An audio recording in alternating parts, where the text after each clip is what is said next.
Welcome back to another NuttyNu video. I bought another Toyota truck. This is a 1998 Toyota 4RUNNER, 5-speed transmission, 281,000 miles on the clock. This one was rolled pretty bad, but the engine looks good. So I got this from the auction, just picked it up from the auction today. I paid a little bit more than I wanted it, but what I paid was still a really good price if you needed a motor, because the motor and the ECU, the harness alone, that's already like, you know, $2,000 up. So this one didn't start because it didn't have a key when I was there at the preview day. I got home, put my jump starter on it, and then I was able to start it up by using a particular method, which I'll show you guys here in a bit. And it started on the first crank. Runs amazing. I let it ran for about 10 minutes. No knocking, no ticking, no overheating, no white smoke, nothing like that. So let me go ahead and show you guys real quick. I might start pulling the motor today, or I might start pulling the motor tomorrow, but I'm obviously gonna pull the motor and the tranny all at once. So let me go ahead and give you guys a tour on this 1998 4RUNNER and talk about the game plan and show you guys what this looked like. Here we have it, beautiful 98 4RUNNER. I went ahead and took off the headlights and the quarter lights already. They're not really good. The glass are still good, but they're broken on the tabs. Wipers are good, quarter lights are good. Engine's good, ECU, manual's good, it starts. These are some 265 on some aluminums. These are in great shape. These tires, they have lots of tread. The passenger tire was completely flat when I bought it because I think when it rolled over, it broke a bead. So I went ahead and aired it up and it's solid now. There's no rips, no tear, nothing like that. But again, check it out, guys. Engine is completely stock, so I'm not gonna talk about the engine because most of you guys already know what 3.4 is. I'm not gonna talk about the engine because that's very self-explanatory. All damage. This door might be unusable. Back window's damaged. This one you gotta be careful. There's tons of glass everywhere, so whenever you're getting into a vehicle that has broken glass, I like to put cardboard down. If I plan to sit right here, you can see there's already glass that's falling onto this cardboard. Make sure you wear some gloves. Make sure you wear some long sleeves and pants. 281, 5-speed, pretty bad. No, this vehicle crashed. They took it to the impound yard, and then the owner obviously didn't want to get it back. So when that happens, they are the tow yard. They can auction it up. So that's basically what happened. This light here is still good. Bumper's bad. This tailgate is completely bad. It's all dinged up. We're not gonna talk about it. I went ahead and start taking some stuff out. There's lots of stuff in here. A lot of stuff is junk, and then there's a lot of good stuff like this jack here. I probably won't need. I'll probably keep these guys right here just for the heck of it. But there's a lot of trash in here. This is a cold weather extension cord. I might keep this because, you know, you can never have too many extension cords. This is the spare tire removal. It's always nice to have these. And then it looks like the owner bought some extra lug nuts. I don't really. Oh, these I couldn't use these. These are the one I'm using on my truck right now. There's like some oil in here. Oh, I can actually add this oil into the engine because the engine was kind of a little bit low on oil. So maybe I'll top the engine oil out just for the heck of it. All of this is trash right here. A lot of food and stuff like that. So maybe this lady here, the owner here, like to do like camping or whatever the case might be. This is 3/8. Don't really need that. I don't really need this jack, so I'm gonna leave all this trash in here. And usually I take out the trash, but I'm not gonna do it on this rig because I don't want to do it. That shovel was in there. This is a very light duty shovel. And bear with me, guys, it's super crowded in my garage here. So I'm just gonna keep this shovel for the heck of it. And then all this stuff was also in the car. Right here was in the vehicle. A bunch of bungee cords. You can never have too many pipe wrench, so I'm gonna keep the pipe wrench. This little breaker bar, this looks like a little 24-inch breaker bar. I definitely will keep that because you never have too many. Lots of bungee cords, so you can never have too many bungee cords. And then these flare starters, these row flares were in the vehicle too, so I might keep these, put this in the Land Cruiser or something. This is a scissor jack. I'll probably keep the scissor jack. And then jumper cables were also in the vehicles. I'll keep those for the heck of it because I already have enough jumper cables. And then this is a spare tire or a tire patch right here. So I'll keep all this just for the heck of it because they're nice to have. You know, it's not worth junking it. So wheels and tires are good. Glass busted. This door is pretty much dinged up over here. Mostly all the doors are bad, guys. All the doors are pretty much bad unless you're wanting the interior But everything is pretty much, I'm not even gonna bother stripping the interior. I'm just gonna get what I want, and then that's about it. So all this stuff is super nasty, really nasty stuff. This one's kind of nice though. It does have the bezel. It has the wood grain bezel.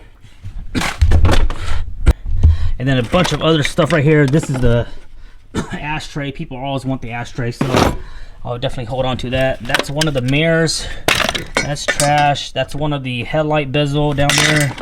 1030 empty right there. And don't know what this is right here, but that's all trash.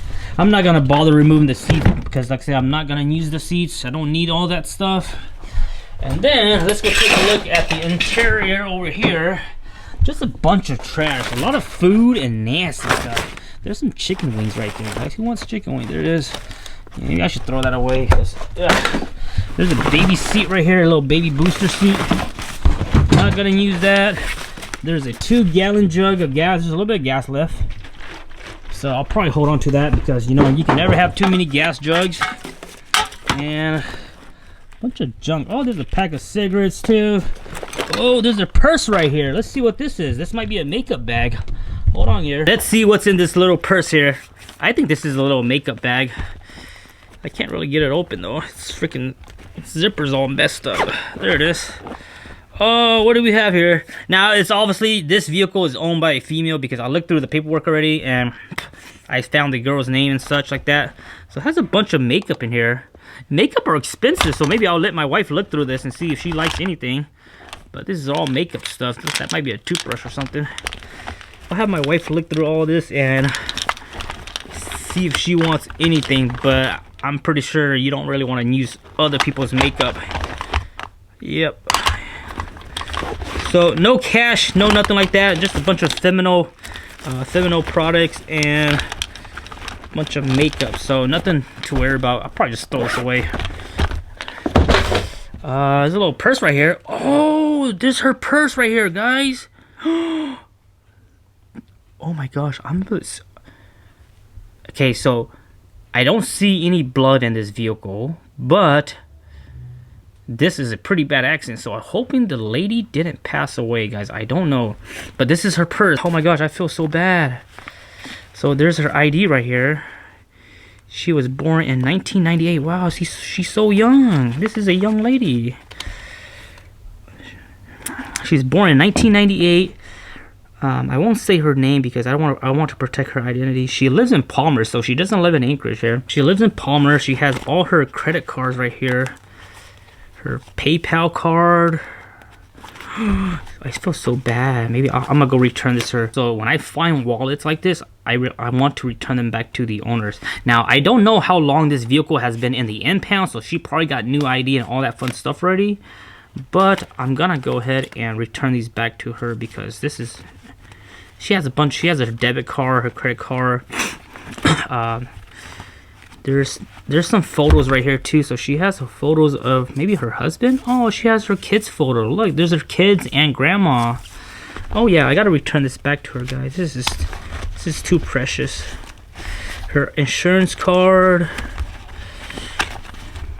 Now, when the impound gets this vehicle, they don't go through it, guys. They don't go through it and take out things that they want. They don't do that stuff. So there's no cash in here. Just to show you guys, there's no cash in here. This is just her cards and stuff like that. You guys can see it. So I'm gonna hold on to this, and whenever I'm in Palmer, I'll punch in her ID or her address here and see if she still lives there. But hey, I'm the guy who bought your vehicle. Can you tell me a little bit of history about your 4Runner? So that's her wall right there. That's cool. That's cool. Nice to find some history. We don't need this right here. This is all junk. Don't do this stuff, guys. Bad for you. Okay, so we found her wallet, which is nice. We can return that back to her. I thought it was gonna be an older lady, to be honest. I thought it was gonna be an older lady, but I guess with the makeup, you know, all that fancy stuff, somebody younger. There goes a quarter. There goes some Himalayan salt. So I think there's a lot of food in here, guys. Just lots of food in here. I always like to keep coins, so whenever I find quarters and stuff like that, I always keep them. You never know when they come in handy. There's some toilet paper in here, which I really don't want to dig into, but we'll look through it. I know somebody's gonna want that bezel, so I'm gonna hold on to it. She's a very big person of coffee. There's lots of coffee in here, And these are some fresh ones, so maybe I'll keep these right here. These are unopened coffee, and I don't drink coffee, but my wife does, so maybe she'll want them. But those are good, you know, they're not bad.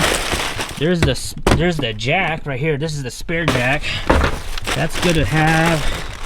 A bunch of trash in here, and a bunch of trash in here. So very, very bad. This is a very nice funnel. This is a super long funnel, good for transmission. So I'm gonna hold on to that funnel. But other than that, that's pretty much it over here. There goes a fix it flat, so she's always prepared. Yeah, what else is here besides? There's a big old flask right here. Is this a good flask? This might be one of those expensive flasks. Maybe I'll return her flask to her. Yeah, there's some stuff in here right now. Is that ice right there, guys? Yeah. Maybe I'll return her flask to her. Empty that and return that back to her because that's something she might want. But other than that, guys, that's pretty much it right there. Nothing over here. Oh yeah, glove box. Let's go through the glove box. So I knew right away she was a female owner because when I opened the glove box, there's a bunch of this stuff, and the scent that she had on was this cherry blossom. So I'm like, oh, it's a female owner, which is kind of nice because, you know, sometimes they're good drivers. My truck notes. So this is nice to have. This is a note that she usually people usually write their maintenance on it, but I was looking through this note and there is no record of anything. So unfortunately, we don't have no record of anything. All right, so let's look through it and see what we have. These little knobs are always good to have because people always want those knobs. This is the original book. There's some records in here, so I'm gonna look through these records and see what's been done, like maintenance wise. I'm gonna look through that. And then these are all feminine products. Don't need trash. That's Vent Wrap Caribbean. This is unopened, so maybe I'll use that if it smells good. This is all female product, feminine product. What are these right here? These are aspirin, good to have when you have a headache, and some bandage. So we're not gonna use any of this stuff right here. Black electrical tape, don't need. This little small pocket knife, probably don't need that. Steel. So that's pretty much it right there. All this is gonna be trash, guys. ECU's behind here, so we'll need that. The radios is Sony, not really gonna pull any of that stuff. And there wasn't really anything in here, nothing in there. So that's pretty much it right there, guys. So it's a very nice color. This is the same color as my Land Cruiser, maroon red or whatever they want to call it. Tires are in good condition. I told you guys that already. So other than that, I'm gonna start stripping this thing down. And again, the most important things that we really want on this rig is the engine, the ECU, the motor, the transmission. We'll take that out because people do want that. I'm not gonna keep the axles or anything like that. Differential, we're not gonna be pulling in that stuff. Engine, ECU, harness, transmission, pull the tires, and then honestly, that's pretty much it. This thing will go right back to the junk, the recycle crusher, hopefully by the end of this week. I'll do some recording of myself stripping this thing because I do want to make another video where I teach you guys how to pull a 3.4 motor when you're pulling it out of a donor rig to do a 3/4 swap. But that's gonna conclude this video. Oh, let me do one more video for you. Let me show you guys one more thing real quick. Let me show you guys let me show you starting it up. And also I got to teach you guys how to start the vehicle when you have no key. So let me show you guys that on this video, and then we'll go ahead and conclude this video. Whenever you don't get a key with it and you're in a scenario like me where you buy it from the junkyard, this is how you can start it with no key. So it's really simple. You take out the plastic cover, and then this piece right here, it's held by two Phillips head right here and right here. This is behind your key cylinder, guys. So it goes behind this key cylinder like that, and you can access it once you remove this plastic panel right here. Once you unbolt that, this is very simple. You don't need to unplug anything. You just unbolt this, and then once you got it, right here is where you can put your screwdriver in there and you can turn it over. And then you can see that it has pressure, and that's where you start it. Now, when you can start the vehicle like that, but if you don't have a key, this steering wheel is still gonna be locked. So this is still a good way of starting the vehicle. whenever you're in this kind of situation. So that's how you do it on the 3rd gen 4Runner. It might be similar if you have like the 1st gen Tacoma as well. But that's it for that one, and let me go ahead and start it up for you guys so you guys can see it. Just to show you guys some proof that yes, it does run. It's super sunny right now because the sun is shining right into my garage, so hopefully you guys can see it. But I have the battery hooked up. I'm gonna try to start it without my jumper, but I think the battery is still bad right now.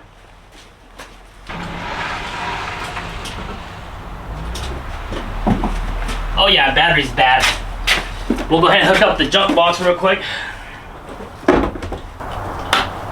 This isn't the first start. And again, I started this vehicle about 30 minutes ago.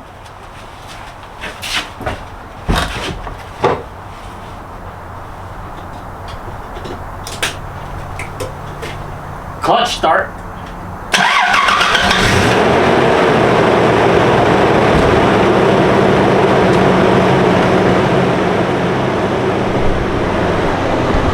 There we go, that easy. Sounds amazing.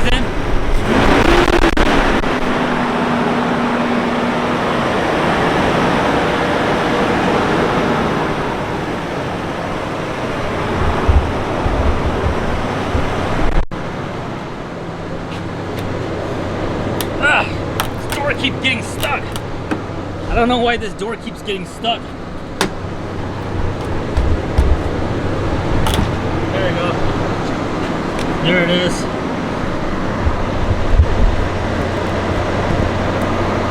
Has a half tank of gas, so maybe I should let this vehicle run until it burns out all that gas, but it is what it is. Heater works good, hot heat.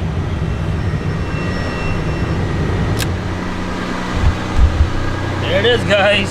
1998 4Runner. Hope you guys enjoyed this video. I'll keep you guys updated on the next video. If you guys enjoy it, make sure you guys follow the Instagram, NuttyNu_4x4. Lots of parts available for sale. If you guys are interested, shoot me an email, follow the Instagram. Catch you guys next time.